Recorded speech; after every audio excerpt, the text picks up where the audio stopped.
This is more than just a podcast. It's a moment to stop, to breathe, to notice how you've been showing up. We were taught to push through, to stay strong, to hold it all together even when it cost us connection. But fatherhood was never meant to be survival. Here, we slow down before we raise our voice. We regulate before we correct. We learn that presence does more than pressure ever could. Because when a father changes how he shows up, the entire home shifts. Children feel safe instead of tense, partners feel supported instead of alone, and calm replaces chaos. Brothers, this is where awareness becomes action, where healing becomes leadership, where strength is measured by steadiness, not control. This is 15 Minutes with Dad, and this is the work, this is the responsibility, and this is how we change generations.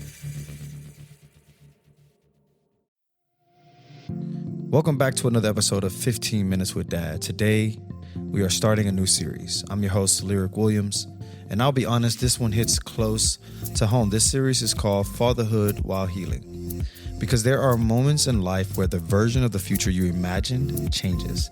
The relationship changes, the home changes, the routine changes, the picture you had in your mind of what family was supposed to look like changes. And as fathers, we often do not talk enough about what happens inside of us during those moments. So we talk about the custody schedules, we talk about finances, we talk about the legal decisions or who gets what. Rarely do we stop and ask what happens to the man. What happens to the father who is grieving while trying to lead? What happens when you have to heal your own heart while protecting your child's? That is what this series is about.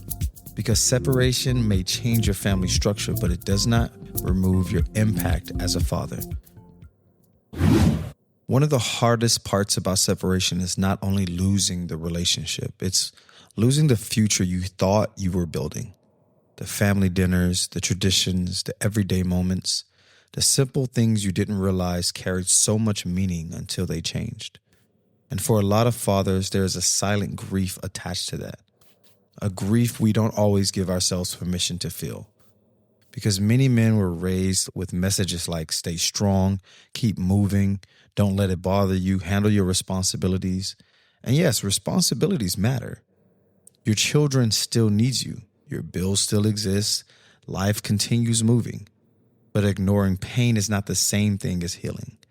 And this connects directly back to the U 2.0 work we did in the past episodes, because growth starts with awareness. You cannot rebuild a healthier version of yourself while pretending nothing happened. So research around divorce, separation, and child adjustment consistently points to something very important. The biggest predictor of how children adjust is not simply whether their parents stay together. It is the emotional environment around them. Conflict, stress, emotional availability, consistency, the quality of parenting. Children need stability from the adults around them, and fathers play a major role in creating that stability. So modern research around father involvement continues to show that emotional engaged fathers support children's confidence, emotional regulation, resilience, and social development. But here's the part we sometimes miss. A father cannot provide emotional safety while constantly abandoning his own emotional health. You cannot teach emotional regulation while refusing to acknowledge your own emotions. Your healing becomes part of your parenting. Now, let's talk about the message a lot of men receive. To move on, to get back out there, focus on yourself, forget about her, just worry about your kids. And some of that advice comes from a good place and from good people who care about you. But because people don't want to see you stuck. And yes, you cannot live forever inside pain. But moving forward and avoiding emotions are two different things. A lot of men move on physically before they heal emotionally. They got new routines, maybe new relationships, new distractions, but the same wounds follow them. The same communication patterns, the same attachment struggles, the same reactions, because time alone does not heal everything. Intentional work does. So one thing I believe fathers experience during separation is an identity shift, because many of us attach our success as men to the family we created. We think, if the relationship ended, I failed. If the family changed, I failed. And if my children don't wake up under my roof every day, I failed. And that belief is extremely heavy. But fathers, men, hear me. Your relationship status is not the measurement of your fatherhood. Your presence is. Your consistency is. Your willingness to keep showing up is. The family structure changed, but your responsibility did not. Your love did not. Your ability to impact your child or your children did not. So this is where work gets difficult. Because when you are hurt, everything feels personal. The schedule feels personal. The conversations feel personal. The disagreement feels personal. But our children cannot become the place where our pain speaks. They cannot become messengers. They cannot become emotional support. They cannot carry adult wounds. This is where the aligned father work comes in. Alignment asks, am I responding from my values or reacting from my hurt? And that question consistently changes everything. Children experiencing family changes need several things. They need reassurance, not one time, repeatedly. They need to know, I am loved. This is not my fault. Both parents still care about me. My world is changing, but I am still safe. They need structure, predictability, connection. They need parents who understand that separation ends a partnership. It does not end a family. The family transforms. So here are some things fathers can start practicing. The first thing is you have to separate your grief from your parenting. Because your feelings are valid, but your children should not have to manage them. You have to find healthy places to process. Friends, community, therapy, journaling, brotherhood, taking up activities, martial arts, jujitsu, stuff like that. Jujitsu has been really great for me. The second is build new traditions. Do not spend every moment grieving what changed. Create something new routines, new memories, new connection points. Your children need hope, not only history. And for me, Christmas time was one that I chose to create new traditions. And it looked very different. It was the first Christmas after I separated. And a tradition for me, I will buy a real tree. I would let my kids pick out a Christmas tree from a tree farm. And that was like really fun for me. Very expensive, by the way, but definitely fun.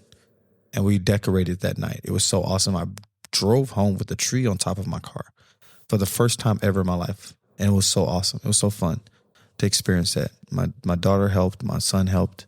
It was great. The third one is regulate before communicating, especially with a co-parent. A dysregulated message can create weeks of conflict. So pause, process, then respond. 4, let your children love both parents. And this is hard, especially when you are hurt. And if something happened where your partner was, cheating or things of that nature, you have this pain that exists. But children should never feel guilty for loving someone they came from. Protect that part of them. Let them love the other parent. Maybe this season is asking us to redefine strength. Maybe strength is not pretending that nothing hurts. Maybe strength is sitting with the pain without letting it make you bitter. Maybe strength is saying, I am hurt and I will still choose love. I am healing and I will still show up.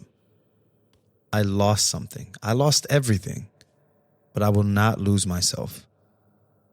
That is fatherhood while healing. So if there's one thing I want every father to listen to and to remember today, it is this. Your family changing does not mean your impact is ending. Your children are still watching, and they are watching how you handle pain. They're watching how you communicate, how you rebuild, how you heal. And one day, you're going to get to sit down and tell them your story, and your story may become the blueprint they use when life gets hard. So make the story one of growth, not bitterness, not avoidance, not addiction, growth. In the next episode, we are talking about one of the hardest parts of separation, co-parenting when you are still hurt. How do you communicate, cooperate, protect your children's peace while your own heart is still healing? Until then, stay present, keep healing, and keep becoming. Before you move on, let's pause here, because growth doesn't happen in the listening. It happens in what you choose next. So you don't need to change everything. You don't need to be perfect. You just need to be present. Stay present long enough to practice something different. So carry this into your home, into those small moments, the hard conversations, and the quiet decisions no one applauds. That's where fatherhood is built. And if something here resonated, let it become action. Let it become consistency, or become the way that you lead. Because this is how trust is formed. This is how safety is felt, and this is how generational change actually happens. And if this episode helps you, share it with another father who's trying to do better. And if you have a story, a win, or a lesson you're learning, email me at Lirec, Lirec, at 15minuteswithdad.com. That's Lirec at 15minuteswithdad.com. Because this work grows through shared experiences.